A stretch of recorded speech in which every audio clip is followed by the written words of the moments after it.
Hello nieces, hello nephews, it's your Uncle Charles here and welcome back to my YouTube channel where we do unbiased price action analysis, and the SPY continues to be in dead cat bounce mode. In my opinion, we had a gap down last Friday and the SPY managed to close below this pink trend line. It did recover the pink trend line today. However, there is another level that's very critical that I think I forgot to mention in the weekend video, which is the 38.2 fib level from all-time high down to October low. 479.98 all-time high down to 348.11 October low, and that is the 398.48 level. So I forgot to mention that in the previous video, but we did got the second close below that level today. Okay, so overall still bearish. I'm still bearish below the 401.7 to 402 zone as mentioned. That was my 23.6 fib level from October low to February high. Okay, so yes, I am bear biased still as long as we are below 401.7 to 402 zone. Okay, now as far as this pink trend line goes, yes, bulls once again stepping up where they need to, but like I said, dead cat bounce mode. Bulls are defending support, but they're not clearing resistance. It's not enough that bulls are playing defense. You gotta play some offense, and that's not what we're getting. We're still getting strong selling pressure from that blue trend line right there, that 23.6 fib level. You know, today it didn't quite hit the level, but it got pretty close, and we still got selling pressure. Okay, so my bearish sentiment on the market right now, it's still in play and still intact. The reason why I think we're not dropping big right now from a technical perspective is because the RSI is so oversold. Okay, I'm sure there are more reasons other than the RSI, but from a technical perspective, RSI is still pretty oversold. So I'm thinking maybe we'll chop some more, continue to get some dead cat bounce until SPY is ready to drop some more. Now, my bearish sentiment is intact, like I said, as long as below 41.7 to 402 zone. But keep in mind, I'm a sheep style trader. That means if SPY clears 402, I will switch back to bullish. Okay, this doesn't mean I'm not trading the bear case and the bull case.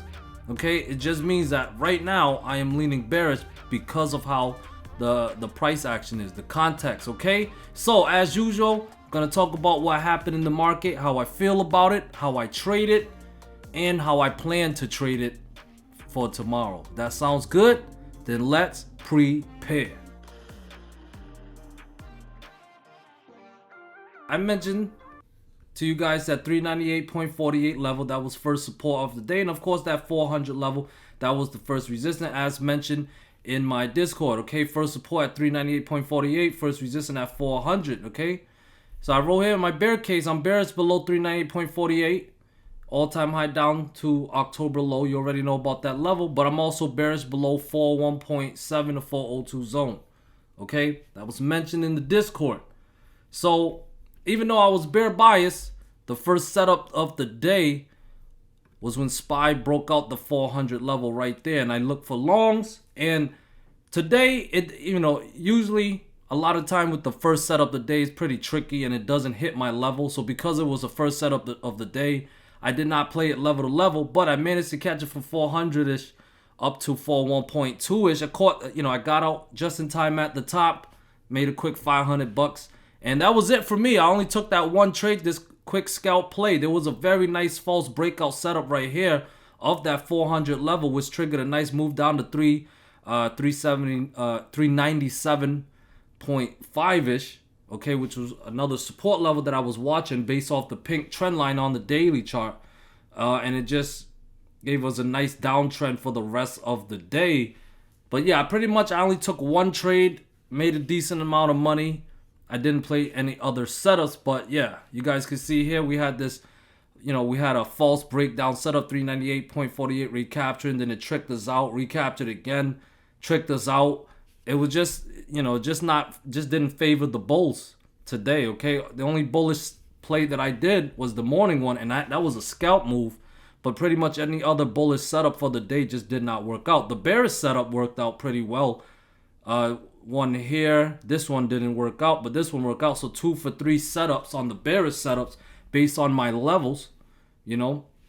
But yeah, that's pretty much how I traded. Took one trade, got in, got out, and just charted for the rest of the day. Now, as far as the daily chart goes, like I said, guys, bulls are still playing defense, but their lack of offense is, you know, it's not good. It's not good for them. Okay, so you guys can see here, cool, got the close above the pink trend line, good.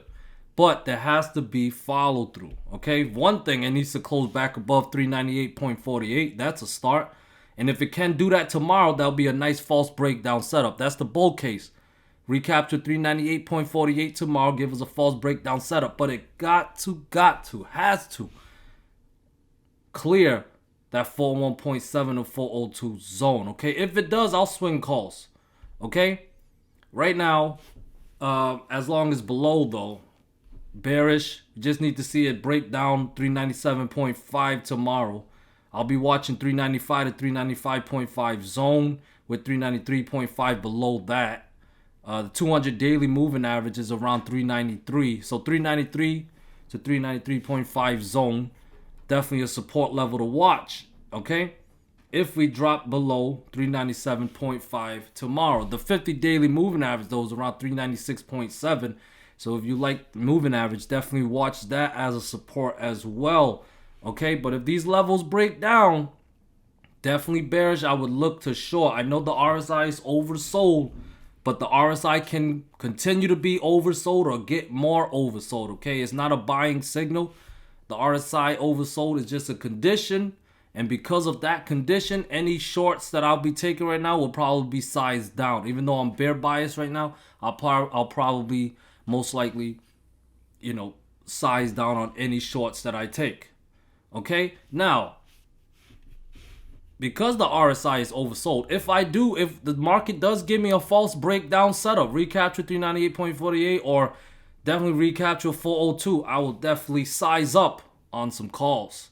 Does that make sense, guys? So yes, Uncle is bear bias, but it's only based on conditions. I am open to changing my sentiment, and I will play it unbiasedly if the market tells me to, okay? Like I said, I'm bear biased, yet the trade that I took today were calls, and I scalped that, made a few $100, and I call it a day, okay? I'm a sheep style trader. That's what it's all about to me, okay? Playing the setups unbiasedly with proper risk management, okay? So, you guys got my levels. Bull case starts with 398.48 recapturing and 402 clearing. I would swing calls above 402, targeting 405 to 404 zone with 48 up top. Okay, there's also resistance at 409 of this green trend line. Break that out, and maybe we could see more upside. 410.5 December high. Go test that Fibonacci level, 50% fib level at 414. Okay, but it starts with 398.48 recapturing and that 402 level clearing.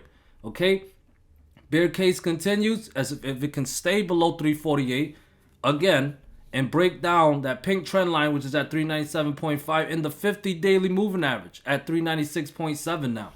Okay, and that would, if you take out those levels, to trigger more downside down to 393.5, 391.5, 390, maybe back down to 388 to 388.5 zone, previous pivot low back in mid-January. Okay, guys, triple Q here, triple Q is looking bearish in my opinion. Stay below that 296 level again. Okay, as long as below 296 or the Fibonacci channel line, which is around 295.4. So 295.4 to 296 zones. As long as below triple Q, in my opinion, is bearish. I'll favor more downside with 293 as support, 290.7-ish. It needs to break down at 290.7-ish level. Break down, we could trigger more downside. There's a gap fill around 280, 287.7-ish. And I got support. Got support around 284.7 and 281.8 to 82 zone with 280 below that. Okay, I'll turn bullish on triple Q again. I'll switch back to bullish on triple Q again if it can recapture 295.5 to 296 zone, clear 296, trigger more upside. to 298, 300, 302. Maybe we go test 304.6s. Okay?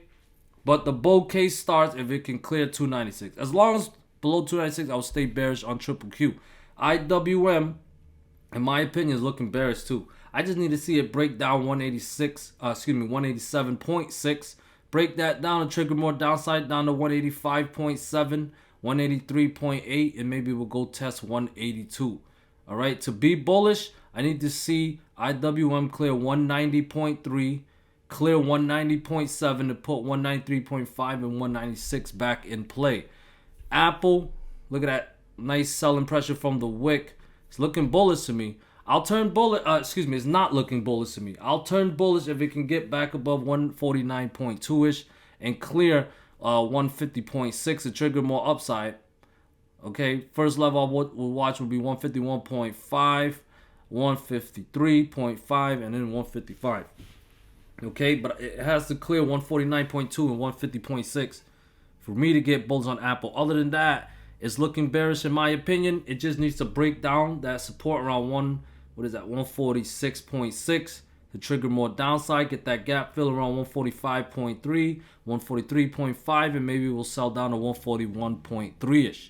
Okay, Tesla is still looking bullish to me. I'll need some evidence to turn bearish right now. Okay, of course I'm willing to turn bearish if the evidence is there. White trend line since January, early January, is still holding up. I need to see it break down. Okay, breakdown of that level of this trend line is now at 197. So if Tesla dropped below 197, I would turn bearish. As long as it's below, I'm just gonna assume bulls are in control until the price action shows me that they're not. So like I said, break down 197, I'll switch to bearish. As of right now, I have support at 205.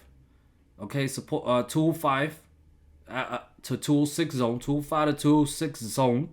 So as long as it's above 206 to 205 zone, next resistance I'll be watching is at 211.5, 214, and then maybe we can go test 217.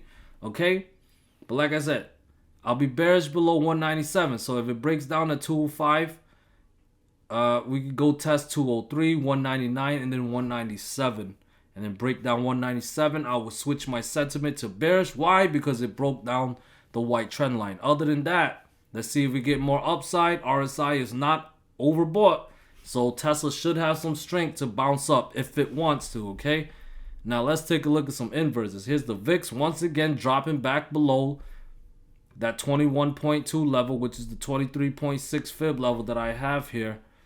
And yeah, not looking bullish for some reason, okay? So if VIX wants more downside, it needs to stay below 21.2, and that should trigger more downside. Other than that, if it's going to chop or trigger more upside, it needs to get back above 21.2. That's my equilibrium level on the VIX right now. DXY, I managed to clear this Fibonacci channel line that I have, okay, which was around 104.7ish, more closer to 101.8ish, and it's trying to break back below that trend line, that Fibonacci channel line, excuse me. Okay, so if it closed below 104.7, that could be a false breakout mode for the DXY and trigger more downside, put in 104.1 and lower back in play. If DXY wants to look bullish, it can either chop, preferably stay above 104.7, and maybe it can go target 105.8, 106.1, and higher targets of 106.6, and the next Fibonacci channel lines at 107.2. Okay, so let's watch DXY closely. Okay, now let's end this with the option flow. Option flow looks interesting today, guys. 93% in the puts, but look at the flows. Look at these orders. Sweep orders, over 500K in premiums. This one is over 17,000 in size. 383 strike price for puts for March 6. This one's over 21,000 in size. 382 strike price for March 6, guys. These are very bearish bets that these big money players are doing. Okay, there's another one. Sweep order, 1.3 million. Over 9,000 in size. This one's from March 31st expiration date with 366 strike price. You guys see this with your own eyes. Big money is betting, taking a big bet to the downside. Triple Q. Triple Q is not following suit. 56% in the calls, 44% in the puts. But these are block orders, okay? So they don't really stick out to me. If they were sweep orders, it would be more aggressive. But as far as this block order go, this 13.3 million in premium. And these are calls for 310 strike price for January 19th. See, that's the thing with these block orders. They're not as aggressive in the shorter term. They're more longer term, okay? So they're not as meaningful. And this one right here is puts 6.06 million over 5,500 in size, 295 strike price, but it's for April 21st, okay? So they contradict each other right there, okay? IWM. 100% into puts. Okay, so yeah, big money's betting to the downside on IWM as well, but this one April 21st strike price. Okay, so there's plenty of time on these puts. Okay, but yeah, you guys see it, big money is betting to the downside. IWM is not as mixed as QQQ was. Tesla 87% in the calls for Tesla. Nothing that really sticks out, but you guys can see is mostly majority of calls were bought today. Apple 81% in calls for Apple, mostly block orders, but there are some sweep orders which are also calls as well. Yeah, you've seen a lot of these for late March, expiration for late March, but mostly calls. And the VIX, 100% into calls for the VIX. All right, guys, so I hope you guys found value in this video. Thank you guys so much for watching. If you want more content from Uncle, please consider joining my Discord. Other than that, have a great day. Peace.